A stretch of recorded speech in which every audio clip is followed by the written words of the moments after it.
বিদেশের মাটিতে ঈদের ছুটি কাটিয়ে দেশে ফিরেছেন ঢালিউড অভিনেত্রী বিদ্যা সিনহা মিম। দেশে ফিরেই সংবাদ মাধ্যমে সুখবর দিয়েছেন অভিনেত্রী। যদিও নায়িকার সুখবর ছিল রহস্যের আড়ালে মোড়ানো।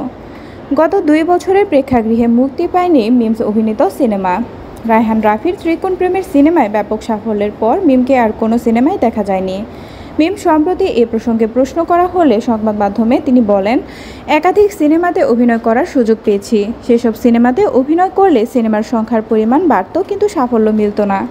গল্প আর চরিত্র পছন্দ মতো না পাওয়ার কারণেই বিরতি। তবে আর বিরতিতে নেই আমি। একসঙ্গে 3টি সিনেমা নিয়ে দর্শকদের কাছে হাজির হচ্ছি।